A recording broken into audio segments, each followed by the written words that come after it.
যোৱা ভিডিঅ'টোতে আপোনালোকক কৈছিলোঁ যে যিমান সোনকালে পাৰোঁ পিকাচোৰ ৰিভিউটো দিম। আল্টিমেটলি পিকাচখন মই চালোঁ, চাই মেলি মানে মোৰ নিজৰে কনফিউজন হৈ আছে, মানে মাথা চাথা বিষাই গৈছে। এনেকুৱা ধৰণৰ কিছুমান শ্বটছ দেখাইছে, মানে আনএক্সপেক্টেড, মানে মই ভবা নাছিলোঁ মানে এনেকুৱা লেভেলৰ মানে দেখাব। যেতিয়া মই প্ৰিমিয়াৰ শ্ব'ৰ মানে ৰিভিউ চাই আছিলোঁ, এক্টৰ এক্ট্ৰেছখিনি যেতিয়া ৰিভিউ দি আছিল, মই ভাবিছিলোঁ এনেই মানে প্ৰমোশ্যনৰ কাৰণে কৈ আছে নেকি, কিন্তু নহয়, মানে সঁচাকৈ শেষৰ ফালে যেনেকুৱা ধৰণৰ মানে বস্তুবিলাক দেখায় চিনেমাখনত, মানে আপোনালোকৰ মানে ভাবি মেলি মানে মাথা গৰম হৈ যাব, কি চাই আছোঁ মানে মাথা চাথা বিষাই যাব। মানে এনেকুৱা ধৰণৰ কিছুমান শ্বটছ দেখাব, জিনিত বেৰ লগত যেনেকুৱা ধৰণৰ কণ্ডিশ্যন হ'ব, লগতে যিজন অচিন্ত ৰাজ বুলি আছে, মোহিতৰ কেৰেক্টাৰ কৰি আছে, তেখেতৰ যেনেকুৱা কণ্ডিশ্যন হ'ব, আৰু তাত মানে যিবিলাক শ্বটছ দেখাইছে, মানে সঁচাকৈ চাব নোৱাৰি আৰু মানে ভালদৰে মানে চাব নোৱাৰিব। মানে এনেকুৱা ধৰণৰ পিকাচ টাইপৰ শ্বটছ দেখাইছে, মানে আল্টিমেটলি যেনেকুৱা নাম দিছে তেনেকুৱা ধৰণৰে হৈছে শেষৰ ফালে চিনেমাখন গৈ।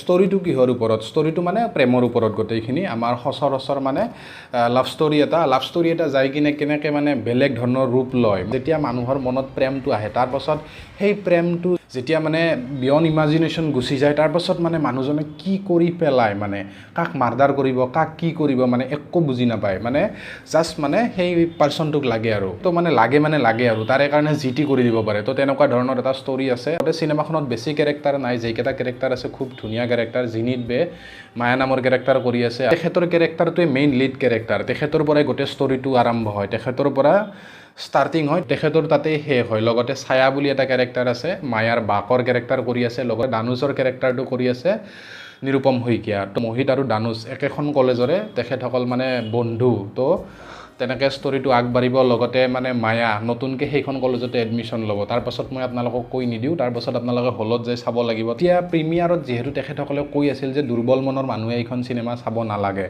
এতিয়া কথাটো কেনেকুৱা, চিনেমাখনত যিবিলাক শ্বটছ দেখাইছে, তো আপোনালোকৰ কিছুমান শ্বটছ দেখি মে বি বমি আহিব পাৰে, বা কিছুমান শ্বটছ দেখি মানে আপোনালোকে মানে ভাবিব কি দেখাই আছে, মানে অসমীয়া চিনেমাত মানে এইবিলাক দেখিম বুলি কেতিয়াও আশা কৰা নাছিলোঁ। শেষৰ ফালে এনেকুৱা কিছুমান বস্তু দেখা পাব, কি পৰিস্থিতিত মানে মানুহে জীয়াই থাকিবৰ কাৰণে কি কৰিব লগা হয়, মানে কেনেকুৱা ধৰণৰ বস্তু পাতি খাব লগা হয়। তো তেনেকুৱা ধৰণৰ কিবা কিবি আছে চিনেমাখনত, গ'লে গম পাব।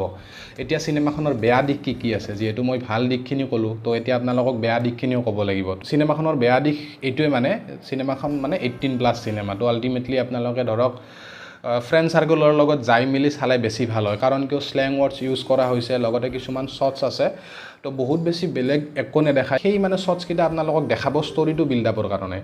তো আল্টিমেটলি সেই শ্বটছকেইটা তাত দিব লগা হয়, তো তেখেতসকলে ইউজ কৰে। তো কোনো ধৰণৰ মানে কাপোৰ পাতি নোহোৱা তেনেকুৱা ধৰণৰ শ্বটছ নাই, কিন্তু মানে আপোনালোকক ভিজুৱেলি সেই বস্তুটো মানে ফিল কৰায়। তো তেনেকুৱা ধৰণৰ শ্বটছ আছে। মানে ফেমিলিৰ লগত, মানে গাঁৱৰ যিবিলাক মানুহ আছে তেখেতসকল ফেমিলিৰ লগত নোযোৱাই ভাল। যিবিলাক ধৰক ল'ৰা ছোৱালী মাক দেউতাকৰ লগত বহুত ফ্ৰী, মেক্সিমাম কথাই পাতে, বা ধৰক বলিউডৰ চিনেমা পাতি চাই একেলগে বহি ইণ্টিমেট চিন পাতি যদি থাকেও, তাৰপাছতো যদি তেখেতসকলৰ প্ৰব্লেম নহয়, তেতিয়াহ'লে তেখেতসকল যাব পাৰে, প্ৰব্লেম নাই। ইমান বেছি চিনেমাখনত একো নাই। লগতে চিনেমাখনৰ ছেকেণ্ড পাৰ্টটো মাজত অকণমান বৰিং যেন ফিল হ'ব আপোনালোকৰ। ধৰক 20-15 মিনিট যোৱাৰ পাছত মাজতে অলপমান মানে আৰু বৰিংটো ফিল হ'ব আপোনাৰ।